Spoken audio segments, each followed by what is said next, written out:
Já noutros trabalhos insistimos e jamais cansaremos de insistir nos deveres do irmão mais velho para com os irmãos mais novos.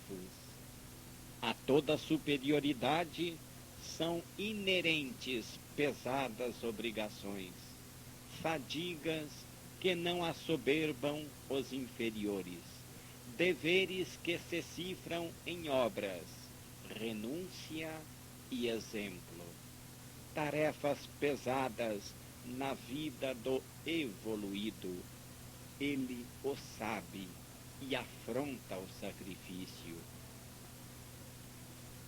A natureza protege os seus valores e estes, mais do que todos, devem ser protegidos por serem os mais custosos e preciosos. Não é justa a autoridade de um homem sobre os demais, senão quando se exercita no interesse deles.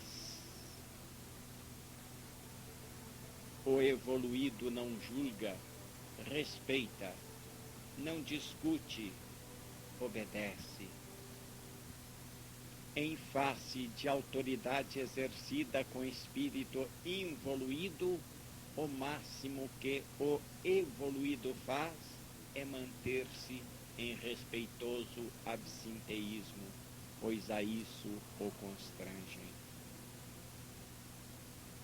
O involuído subestima a autoridade, discute-a, julga-a, tenta condená-la e, ao primeiro sinal de fraqueza, agride-a, a fim de apossar-se de suas vantagens.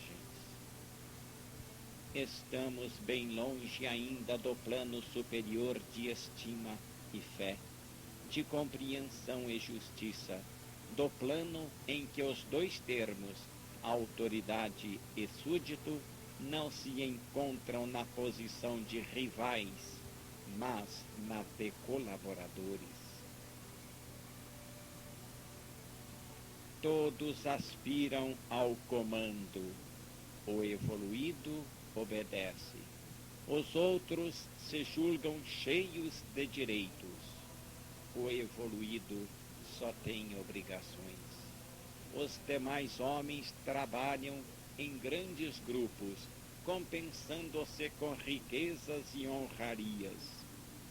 O evoluído trabalha em silêncio, ignorado e pobre. Num mundo assim, o evoluído não pode ser senão mártir. A dor leva-nos de novo às fontes vitais, nos concentra e refaz as energias, eleva-nos o poder espiritual. A dor pode piorar os maus, mas, sem dúvida, melhora os bons. Nalgumas vidas a dor é incidental, episódica, fenômeno. Trata-se de primitivos. Noutras, a dor apresenta-se como plano fundamental que lhes dá sentido e valor. É estável, é fenômeno em profundidade.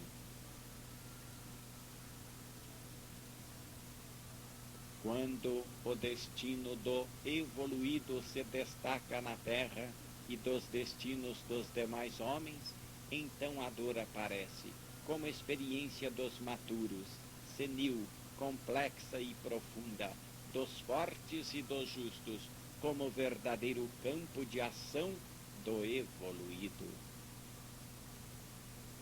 A alegria é a atmosfera natural dos que há pouco começaram a viver, dos recém-chegados de graus inferiores de evolução. A dor é, por sua vez, o ambiente normal dos velhos que exauriram todas as experiências desta terra e, por isso, partem para mundos melhores.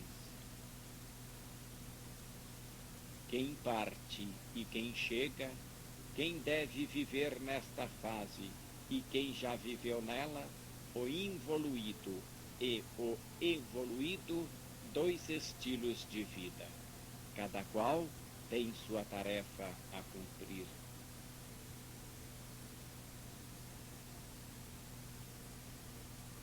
O método da força revela o primitivo, que se a ele recorre é porque é exuberante e inexperto, ou melhor, rico de energia e pobre de sabedoria.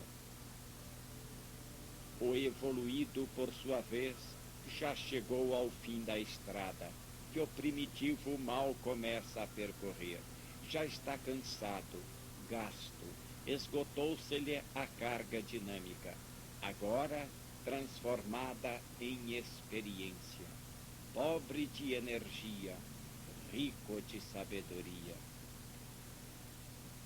Os jovens valem tanto quanto os velhos, e os velhos tanto como os jovens. Acontece apenas que as posições são diferentes e os valores de qualidade diversas.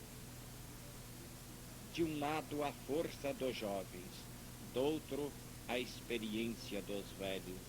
No organismo universal, cada coisa tem sua função bem determinada e está no lugar exato. Os jovens valem pela posição que ocupam e os velhos também. Todo ser pode sempre dar algo de si, algo de útil.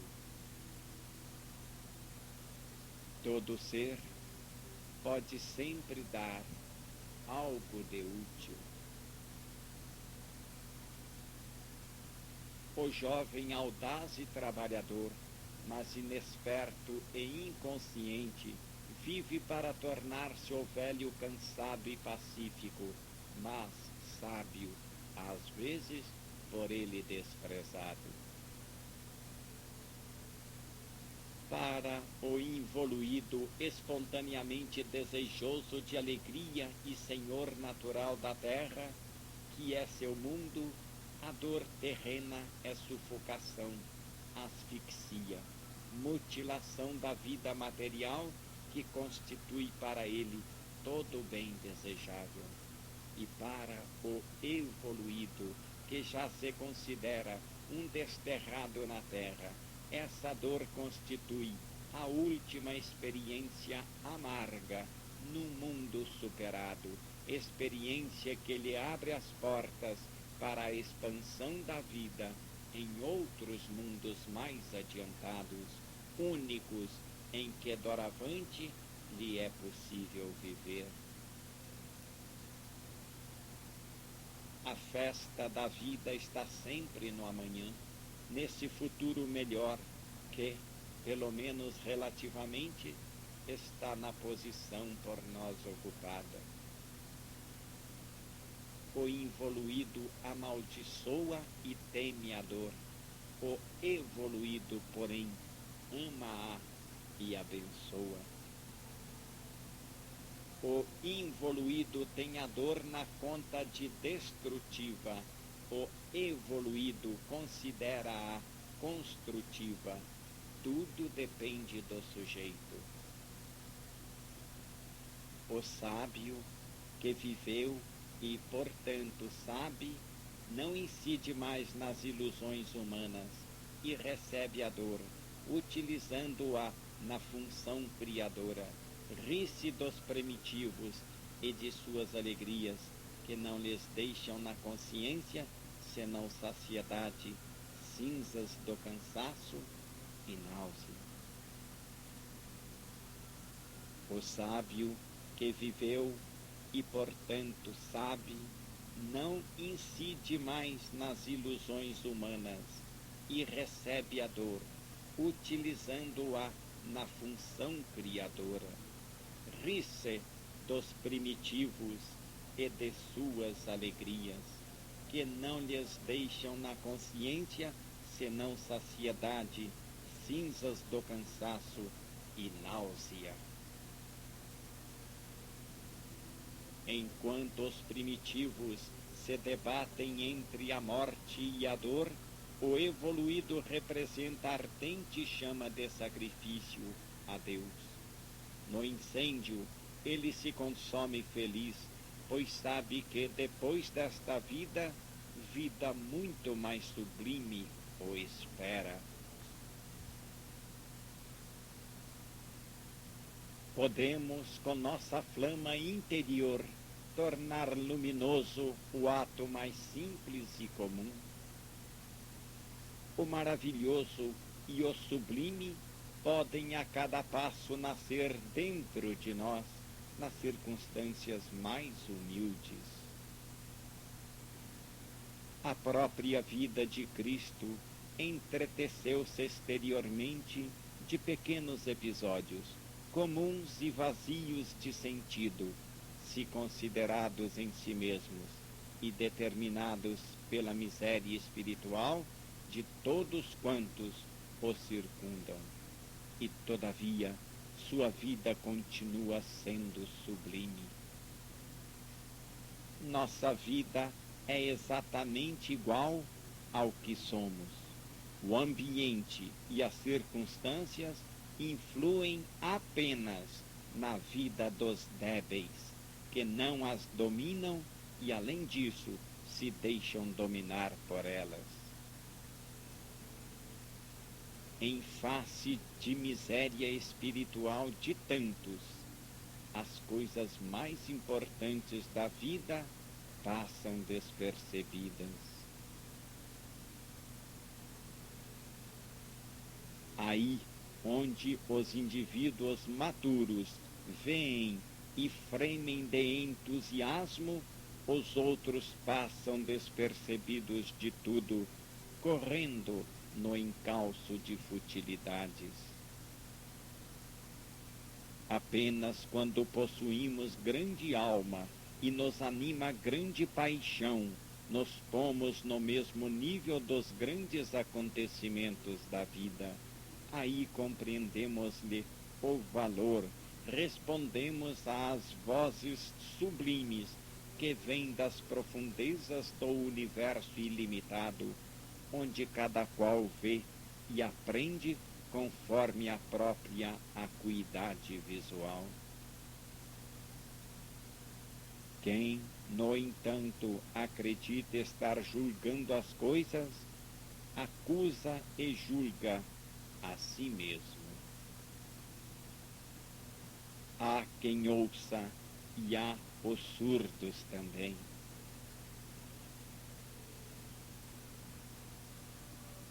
Todos nós apenas podemos viver em nosso nível, de acordo com o que somos. A alma, a vida interior, é que dá ao homem a medida das coisas. O eu assemelha-se a um vaso que não pode conter nada além de sua capacidade. O mundo está sempre pronto a compreender e aplaudir o que se encontra no seu nível. O melhor não pode afirmar-se senão lentamente e à custa de martírio que não chega a interessar o mundo. É mais fácil um camelo passar pelo fundo de uma agulha do que uma ideia nova penetrar no cérebro dos homens. Em geral, o mundo interior fica entregue aos poetas, artistas, místicos, isto é, à classe considerada mais ou menos inútil pelos homens práticos. Desse mundo, no entanto, emanam a força propulsora do progresso e a única luz que nos ilumina e atenua a miséria da vida cotidiana, embora materialmente muito rica. O evoluído foge para esse mundo mais adiantado e aí se reencontra. Embora temos posto frente a frente as duas vidas, a exterior e a interior, a da matéria e a do espírito, a vida é una e oscila entre estes seus dois extremos inversos e complementares. A vida oferece dois lados opostos, em cuja complementariedade se completa. Desse equilíbrio lhe advém a unidade perfeita. A própria morte, para o homem material, é morte apenas. Para o homem espiritual, vida. É evidente o contraste. A vida oscila do extremo do sadismo, que afirma consistir a vitória na afirmação egoísta, no esmagamento do próximo, ao extremo oposto, a do masoquismo, que diz: a vitória consiste na altruísta negação do eu, no amor do próximo, na tolerância, no sacrifício, na derrota. A evolução da vida oscila entre o ritmo de ondas longas e o de ondas curtas, o baixo e o alto potencial, a quantidade e a qualidade, a baixa e a alta frequência. A evolução, portanto, nada muda a substância, mas somente a forma, e o que a torna possível é o ritmo interior de frequência vibratória. A substância de coisa alguma pode ser destruída, ressurge de outra maneira, e isso acontece exatamente como resultado da elaboração da fase precedente, em que a forma se degrada, mas a substância evolui, impregnando essa forma, situada em plano mais elevado e igualmente real, embora ela escape aos nossos sentidos. A forma necessita de desfazer-se e refazer-se continuamente para prosseguir no caminho ascensional do ser, que vai assumindo-as sucessivamente de acordo com suas necessidades. A morte condiciona a vida. A degradação não passa de processo negativo de anulação da forma, anulação aparente, de que nada subsiste senão a forma renovadora e outro trecho percorrido no caminho da evolução. O nascimento implica na morte, a morte na vida. A degradação biológica constitui condição do processo genético do psiquismo, como a degradação dinâmica se revela a condição do processo genético da vida e a desintegração atômica condiciona o processo genético da energia. Os dois momentos são pressupostos um do outro e reciprocamente se impõem.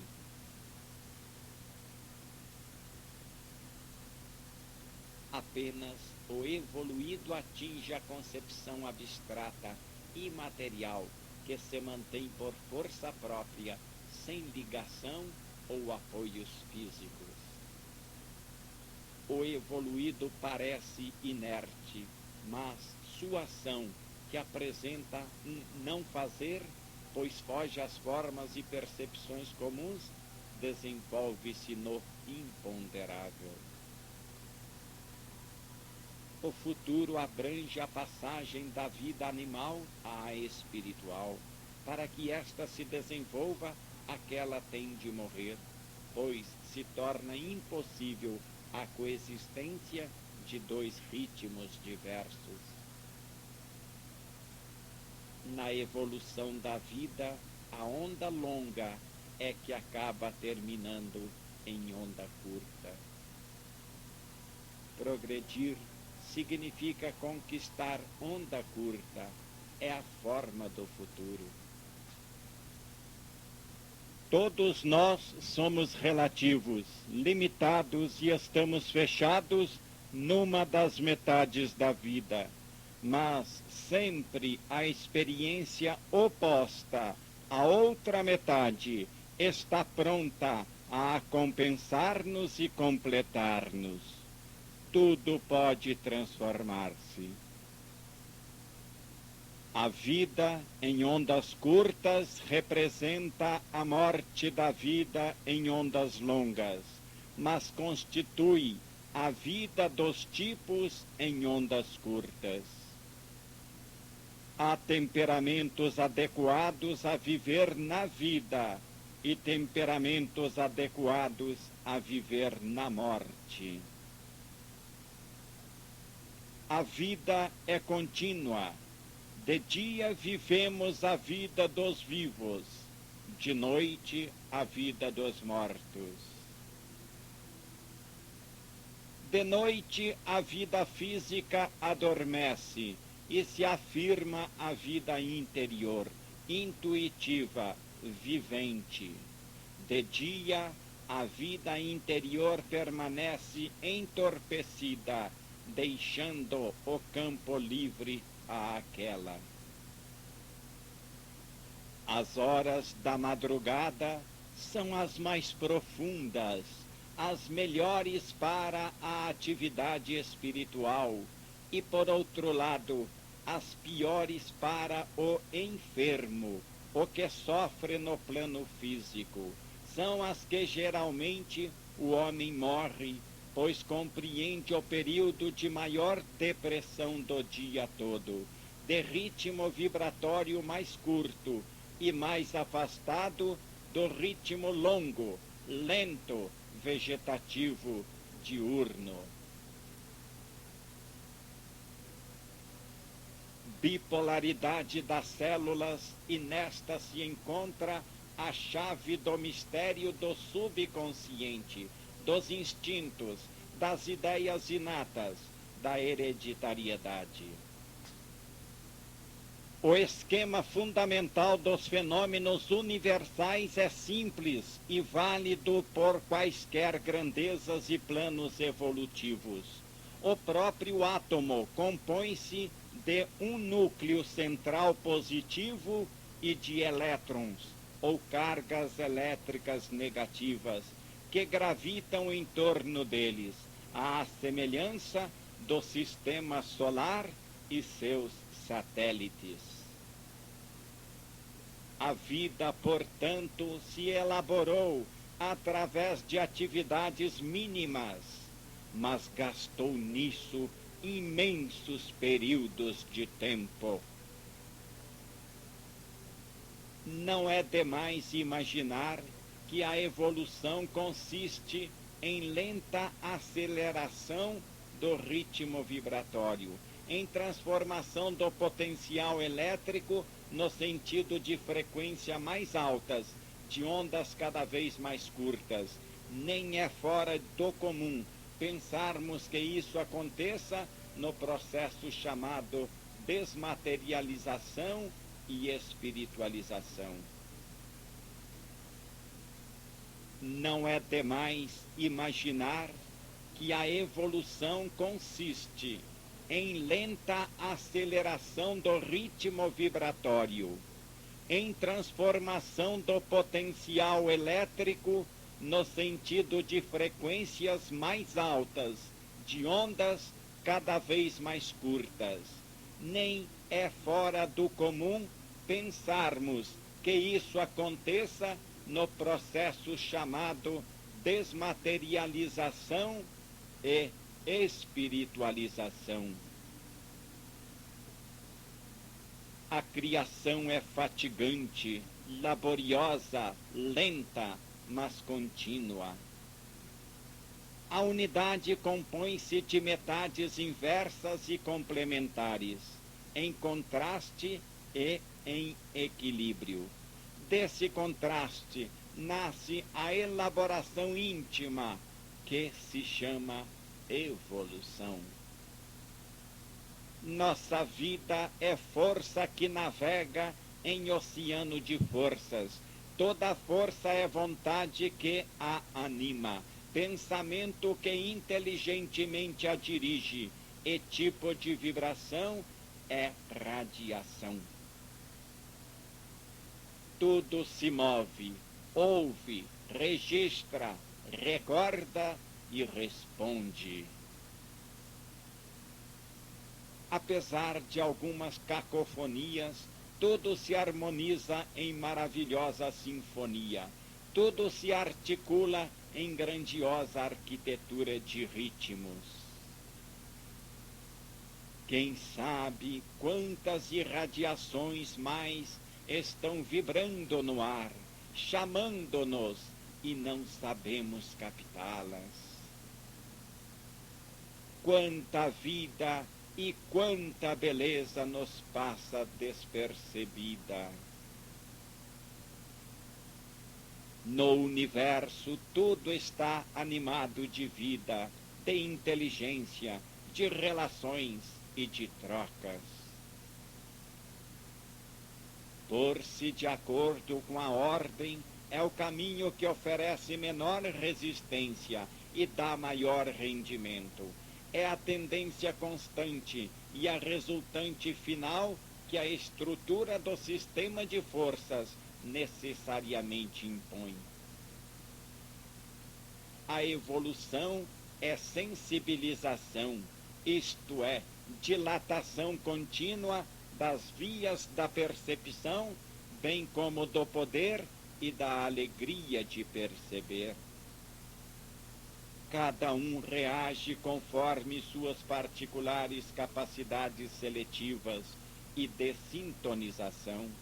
Assim, o musicista para as ondas sonoras, o pintor para as ondas luminosas, o pensador para as ondas psíquicas, o romântico poeta para as ondas vitais do amor.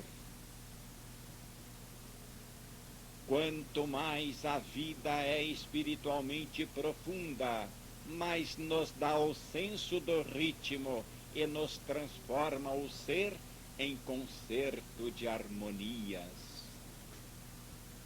No gênio triunfa a exuberante riqueza de percepção.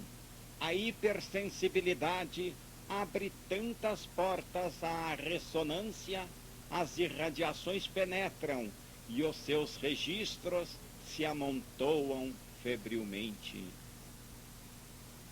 Onde o homem comum percebe poucas sensações e 2 ou 3 ideias com que enfeita o simplíssimo esquema de sua vida, o gênio deve saber movimentar-se, orientar-se, cair e levantar-se em meio da vertiginosa complexidade de sua imensa orquestração receptiva.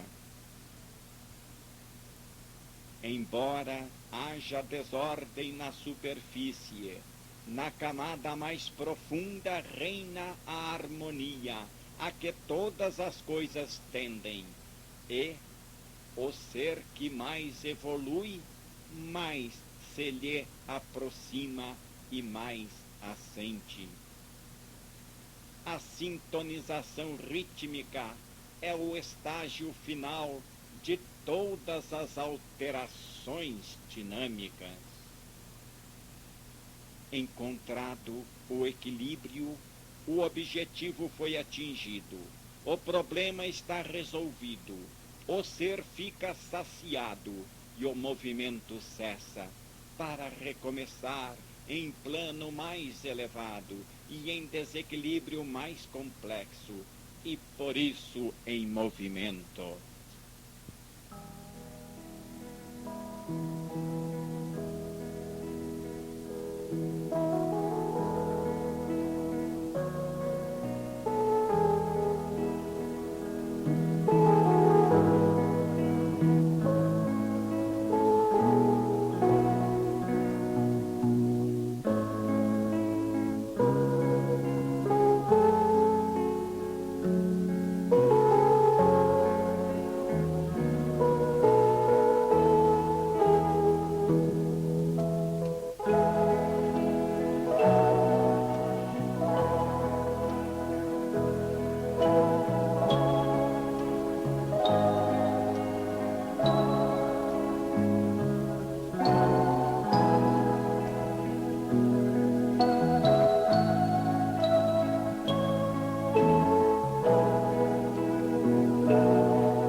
Seu dinamismo é consequência do desequilíbrio, este, por sua vez, deriva do dualismo existente em cada ser e implica unilateralidade, isto é, carência que o torna incompleto e, por isso, o incita ao movimento em busca de complemento.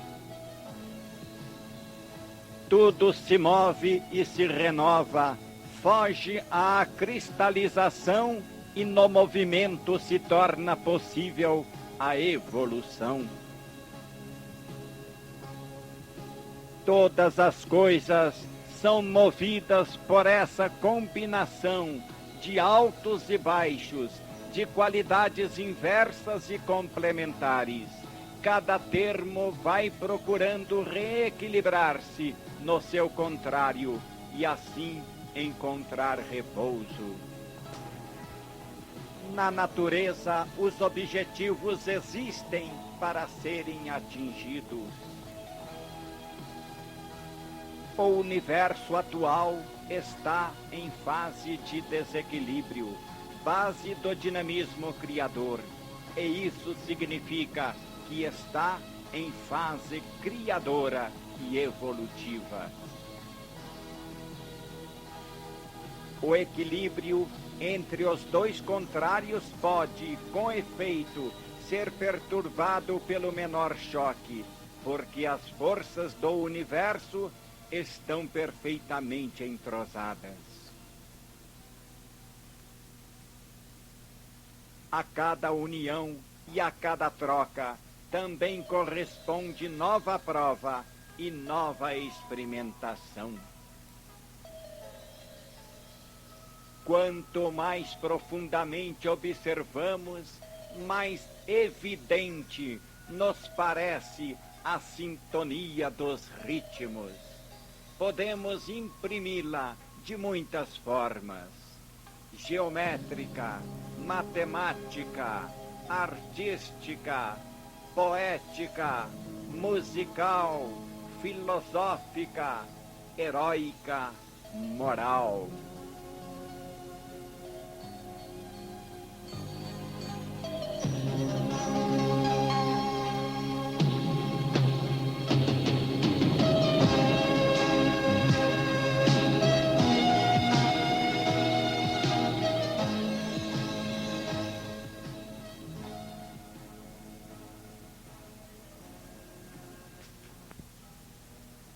É sempre a mesma ordem que se revela como ritmo no tempo da simetria no espaço.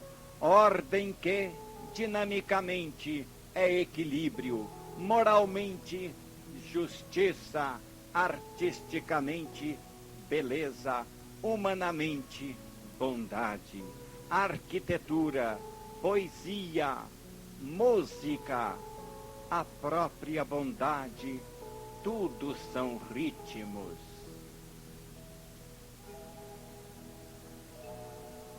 Há pensamentos musicais, sistemas morais que, como o Evangelho, sintonizam com os mais sublimes ritmos do universo, isto é, mais próximos da ordem divina.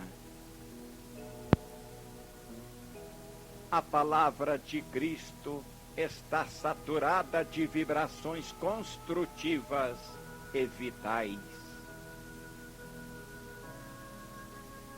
O gênio, porque sabe encontrar relações novas entre as coisas, revela-nos novas harmonias e nos aproximam do pensamento de Deus.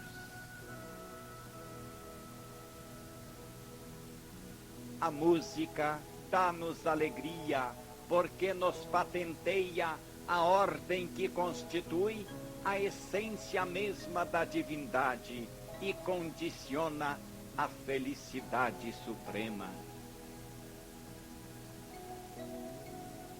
Tudo quanto é harmônico nos eleva, melhora, dá-nos a paz que consiste no equilíbrio.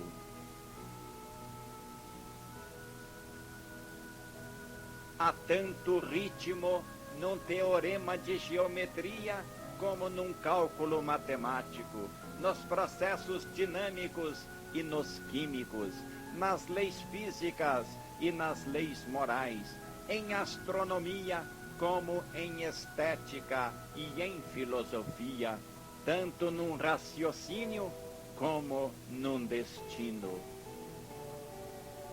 No universo, um tipo fundamental de vibração ressoa e multiplica-se em 1000 tonalidades, altura e dimensões. Os esquemas basilares são simples e, repetindo-se, vão se diferenciando e multiplicando ao infinito. Toda a harmonia é uma festa, pois nos eleva, nos aproxima de Deus, centro irradiador de todas as harmonias. O paraíso deve consistir em nos sintonizarmos com os ritmos sublimes do universo.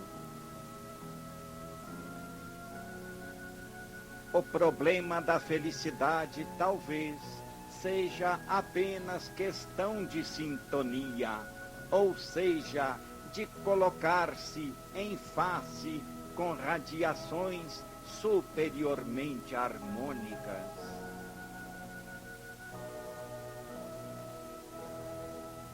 Esses conceitos podem lançar nova luz sobre o problema da evolução da arte e especialmente da música.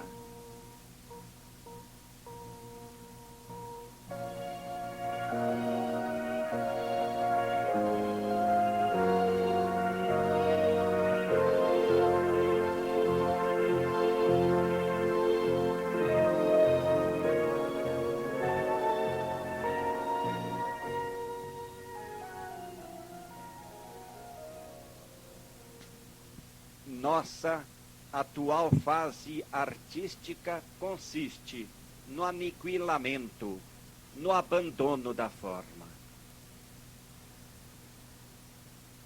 Aprofundemo-nos. Se observarmos a música de nossos dias, principalmente se a relacionarmos com a que precedeu, verificamos separação, diversidade e desacordo fundamentais.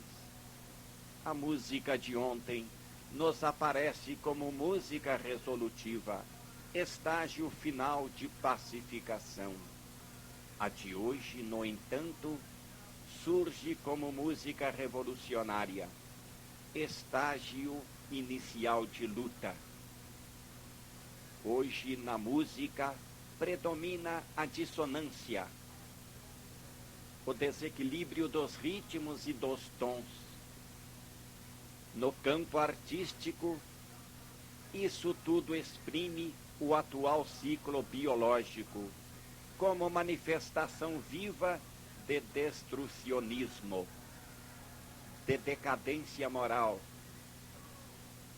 de queda evolutiva no materialismo, de que nos afastamos dos superiores ritmos divinos, de espiritual estridor humano.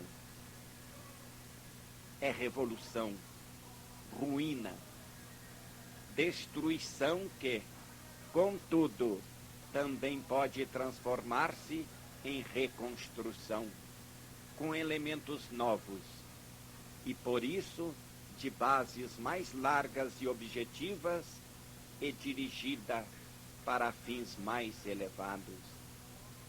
é sem dúvida luta e esforço, desordem, mas representa no caos abundância de novas possibilidades. Essa a característica de nossa época, ao mesmo tempo infernal, perigosa e notável. Até há poucos anos a música constituía processo harmônico, em que o choque sonoro tendia à composição amigável, à solução pacífica. A música moderna, expressionista, tende, pelo contrário, a estado em que predominam a inimizade e a luta. Desordem significa involução, ao passo que a ordem quer dizer evolução. Desordem significa involução, ao passo que a ordem quer dizer evolução. Hoje, sem dúvida, vivemos como se fôssemos vulcão ativo, e a música atual constitui um momento de psicologia de nossa época, que em qualquer ramo de atividade se apresenta como desesperada tentativa para encontrar valores novos.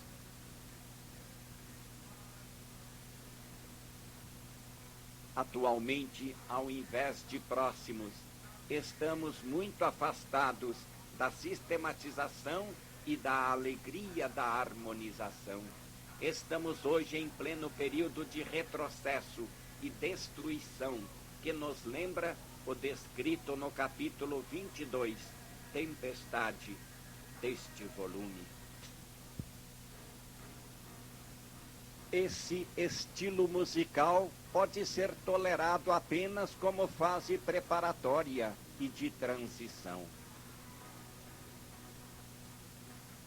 Essa liberdade exagerada de ritmos significa ruína de ordem, decadência e destruição. Talvez estejamos agora na parte mais baixa da onda, na noite escura que precede a aurora. Assim cremos e esperamos. Ouvido acostumado às velhas arquiteturas musicais de equilíbrio, suporta com dificuldade, sem dúvida, essa espasmódica e caótica mudança de fase dos ritmos e o choque dessa dolorosa ruína estética.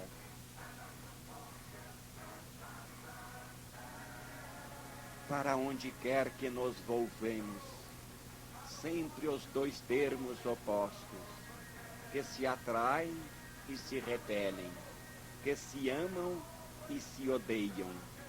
Duas vidas, a interior e a exterior.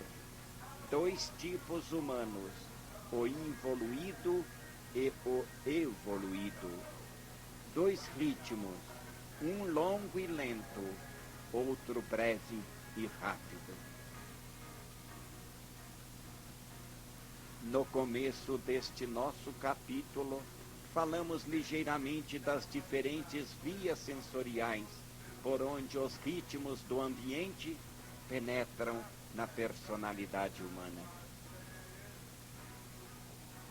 Ninguém pode negar que, assim como o mundo exterior, o mundo interior seja imenso, infinito abismo. Os dois impulsos se chocam e se combinam, e daí nasce a vida. Beethoven era completamente surdo quando escreveu a Nona Sinfonia.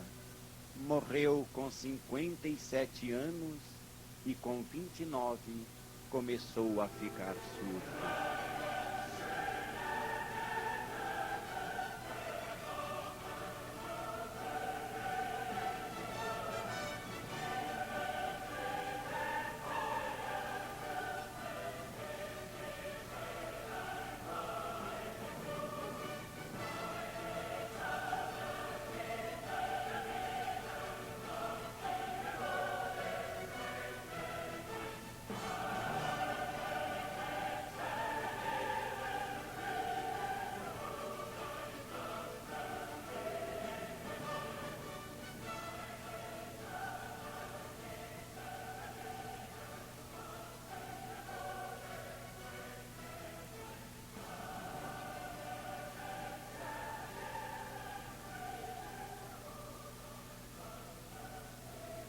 A síntese óptica final é muito mais do que simples registro cerebral.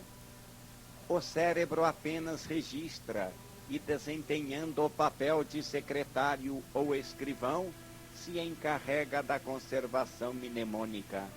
Só no espírito, a que o cérebro é órgão subordinado, é que se revela esse trabalho complexíssimo e laborioso. Se movem as forças imateriais, inteligentes e conscientes, que tudo sabem e dirigem. O cérebro está para o espírito, assim como o olho está para o cérebro.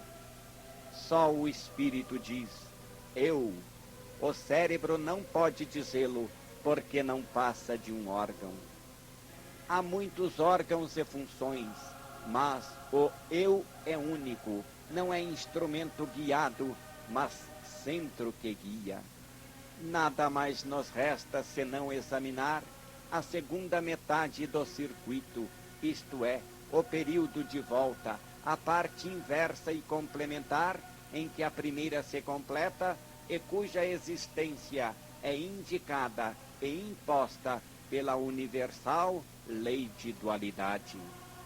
Gerador de vibrações, não o é somente o mundo exterior, mas também o mundo interior. O mundo imponderável da personalidade é muito mais vasto e rico que o dos fenômenos tangíveis. As imagens não constituem, portanto, simples imaginação e forma inútil, mas têm alma, e ela é que nos fala.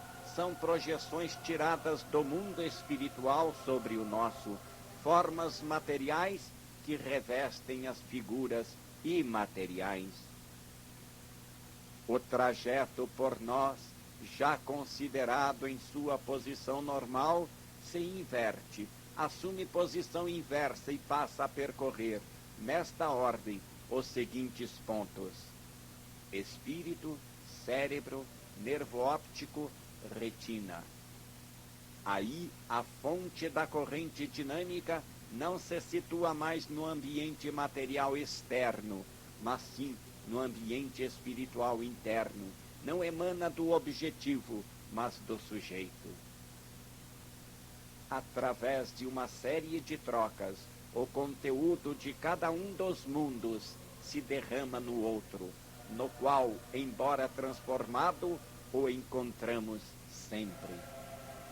A estrutura desses dois mundos contíguos e comunicantes não é idêntica. De um lado temos um meio sensório analítico, de outro uma forma sintético unitária. E em que consiste nossa vida, senão em contínua manifestação de nosso espírito? Ao lado de cada uma de nossas atividades exteriores, existe a correspondente atividade interior, que a dirige e guia, lhe condiciona de modo absoluto a atividade. O gênio, o artista, o santo, na qualidade de seres inspirados, são espiritualmente fortes e nisso superiores à média. Pertencem ao tipo evoluído. Que abismo de incompreensão divide os seres diversamente desenvolvidos. Estas páginas constituem viva aplicação dos princípios já expostos. São estas afirmações, nada mais, nada menos que resultado experimental. A verdadeira vida completa e binômia bipolar e bifronte. O tipo comum está na Terra, do lado que parece vida, mas é morte, se visto do lado oposto. O evoluído não sabe viver apenas a vida dos vivos, mas vive também a vida dos mortos. Em nosso universo, tal como está construído, não passa de absurda qualquer posição de desequilíbrio, não compensada pelo correspondente impulso contrário. Uma única exceção faria desabar todo o edifício. E não nos esqueçamos de que, na natureza, todas as coisas existentes, pelo simples fato de existirem, devem ter objetivos determinados.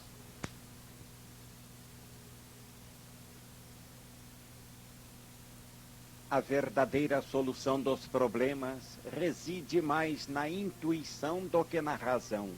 A centelha reveladora brilha no espírito intuitivo e não no cérebro racionalmente, que não cria, mas apenas explica e aplica. O eu espiritual vê longe, vê o conjunto, é bem orientado, sábio, olimpicamente calmo. O eu vegetativo está encerrado no espaço e no tempo, isto é, na prisão do limite. Está sujeito à fatigante corrida para superá-lo, anseia pela evasão, é analítico e desorientado, vive e percebe apenas as particularidades entre coisas insignificantes e transitórias. O mundo do além-túmulo é dos valores morais. O mundo de aquém-túmulo é o dos valores materiais, da luta, do trabalho, da riqueza. No topo da escada de valores terrestres, coloca-se o interesse egoísta. No da escala de valores espirituais estão a bondade e a justiça.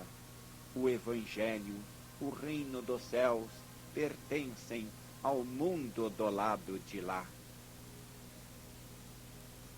O Sermão da Montanha, quando diz: bem-aventurados os que sofrem, amanhã gozarão, exprime a lei de dualismo e equilíbrio e mostra uma das aplicações de sua lógica e justiça supremas. A qualidade do espírito é a sensibilidade, e todo espiritual é um sensitivo. A tarefa do artista consiste em plasmar a forma que nos revele o imponderável, representando-o a nossos olhos. Deve, pois, inspirar-se em valores eternos. Se, no entanto, vai buscar inspiração em coisas rasteiras, representando os valores terrenos, o artista trai e deixa de cumprir a própria missão. A matéria não é autossuficiente, sabe viver e progredir apenas se animada pela divina centelha do espírito. O involuído mostra-se incapaz de progredir sozinho e fortalecer-se. Por isso, necessita dessas antenas reveladoras e desses canais dinâmicos. Os sábios equilíbrios da lei suprem-lhe essa incapacidade, fornecendo-lhe esses apoios. Ele, então, crê. Quem se revela incapaz de por si mesmo ver é constrangido a acreditar piamente em quem vê por ele. Quem não sabe, à custa dos próprios meios, subir o áspero caminho espiritual, se vê obrigado a apoiar-se em quem o sabe e a depositar confiança em quem, tendo visto, dá testemunho de tudo quanto viu. Por isso, quem sabe, assume o compromisso de testemunhar a verdade. Se cala, traz sua função biológica de célula evolutiva, mesmo que proclamar a verdade possa, às vezes, levar ao martírio. Se não puder oferecer a todos a prova direta do que, por transcender as capacidades e experiência comuns, se mostra inconcebível, sua vida de evoluído, orientada de modo bem diverso, deve ser tão sublime que constitua prova bastante. A estranha e longínqua realidade que gostaríamos de esquecer, e no entanto estamos continuamente seguindo, invocando-a nas preces, representando-a nos ritos, materializando-a nas criações artísticas. A humanidade concorda de tal modo com a existência do invisível que, com fundamento nesse acordo, se tornou possível o aparecimento das religiões. Normalmente somos incapazes de, sozinhos, chegar até ao Espírito. Não o vemos, embora nos chame e nos atraia. Foge-nos e, no entanto, está entre nós. Comove-nos e nutre-nos. A realidade cotidiana, colocada bem no outro extremo da vida, nega-o, embora lhe presuma a existência. Eis o que acontece quando o crucifixo de São Damiano fala a São Francisco. Joana d'Arc ouve as vozes de Dom Remy. Teresa Neuma vê a paixão de Cristo. A beata Ângela de Foligno escreveu por inspiração. São João, evangelista, vê na ilha de Patmos o drama do Apocalipse.